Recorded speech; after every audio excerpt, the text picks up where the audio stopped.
So like pleasantly surprised by that really nice choir sound. This is a solo violin sound from Cine Sample's Solo String.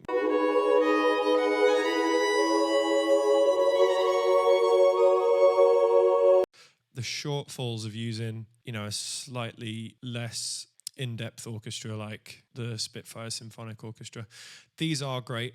It's been really quick at getting a very good sound. There's a couple of things that you can't really change on them. It's kind of getting on my nerves. You'll notice it in the French horns in a sec when I play. Yeah, let's just take a listen to this cue.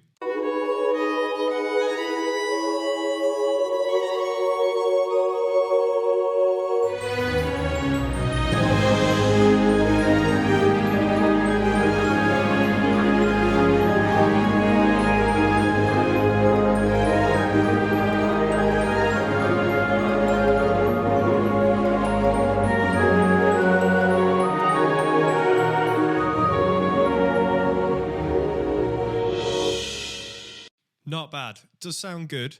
There's a little bit of MIDI automation in here. Actually, it's quite a lot. A little bit of volume automation just to get things balanced. And again, I've sent things out just to the basic reverb in Logic. There's quite a lot more I would do to this to get it to sound truly lovely. So let me just show you some of the issues that you can have when you use these combo patches that have each instrument kind of mapped across the whole keyboard.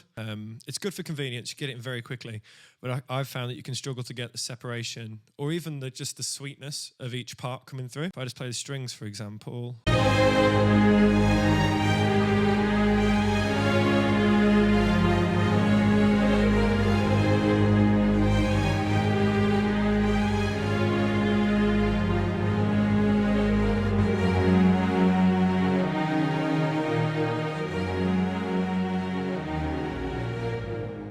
I mean, it's quite good in the mix when it's blended in, but I can almost hear the ends of the samples kind of sucking away at the actual sound. I think there's a real chance that we can get it sounding much better.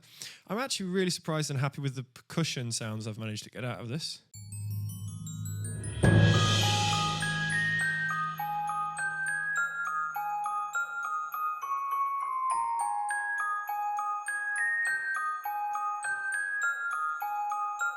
So yeah, there's quite a lot of good in there. The timpani sound fine, the swells are nice, the Glock and the cellist. Really hard to get those sort of samples wrong anyway. The short samples always sound good. But it's taken me a little bit of effort to bury them. Now, here comes the ultimate most, this is just trash. Ready?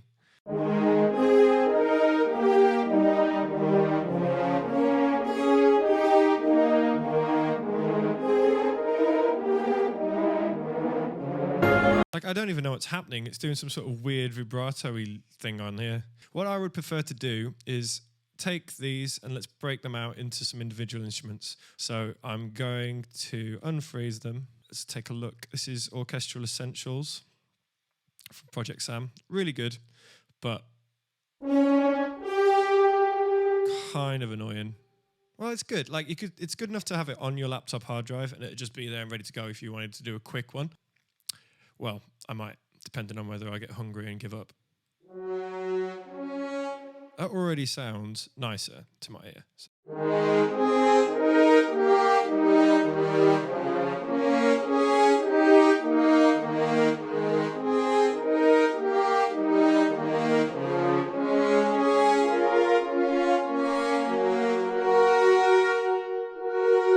The next thing is I've had to use a long patch up here for the trumpets part. So the trumpets would be around it on the thing. They're a little bit squeaky and a bit ugh. We're going to jump into the trumpets and add some trumpets.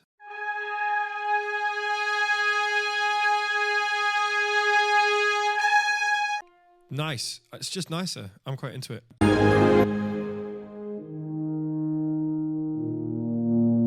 And because they play the same notes, I'm just going to ping it up like that. Jump into trombones. Nice. It's cool, isn't it? It's just sounding much nicer. So, I don't know much about the trombone, if I'm honest.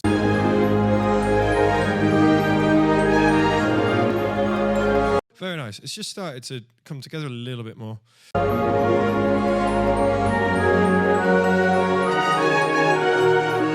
Yeah, and another thing I had to do earlier was get this line up here to kind of ping out a bit more. So I'm going to bring that down. bring my velocity down. It's quite a bit too high. It's nice though.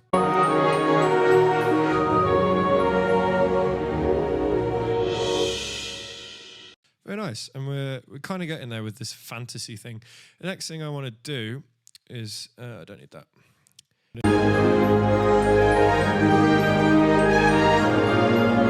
Again, this is the thing about using a slightly different sample library that's a bit, well, I don't want to use the word cheaper because it is great and it is slightly cheaper.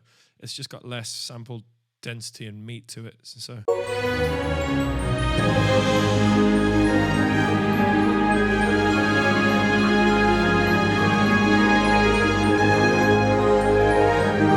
press T, press G, click them, it'll glue them together, and now I can take a look a little bit more easily to see what's going on with this. Ah, that's what it is. Look, they're not linked. Just a bit much. So now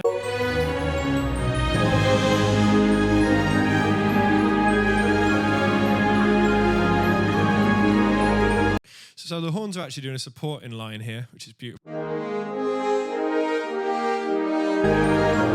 Very nice. So they're doing a supporting line, so they don't actually need to be as loud. And I'm just going to use this volume automation here in the track editor just to give it a little bit less. And then towards the end, I was fading most things out just to give it a bit more. Right now, I just wanted to share what I'm working on with as many people as possible.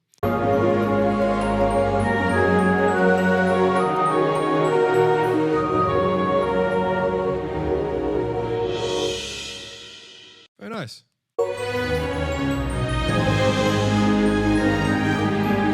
Alright, so the next thing that's kind of getting on my nerves, I just used this generic woodwind short patch to get... I mean, they're just a bit too short, lacking in depth once again. Yeah, just crank up the reverb slightly on it and it might just help. I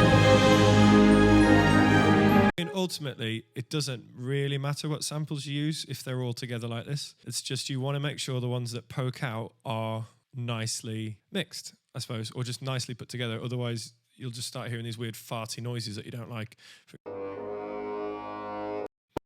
Yeah, so as this woodwind starts to poke out at the end, this little counter melody.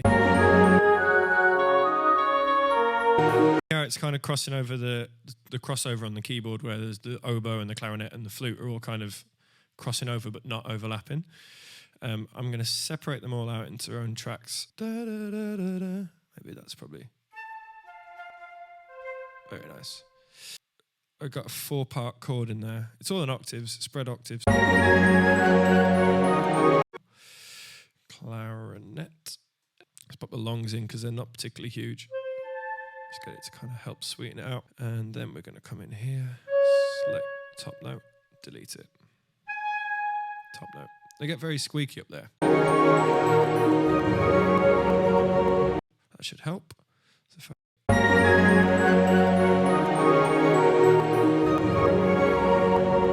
very nice. So if I just press that and freeze them in place, we'll get a slightly nicer woodwind sound now, I think.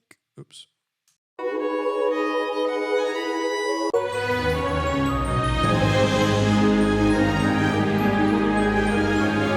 And I'm now just going to go back through and just put a little bit of volume control in these because they get a little bit pinchy and squeaky at the top.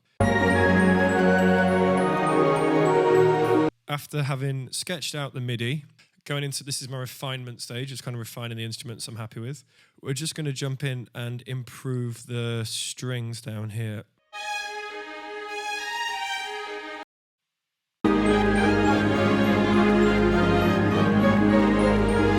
So that like annoying sucking sound is just it loading up.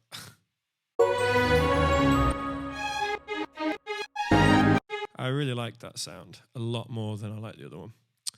And that's why it wasn't working.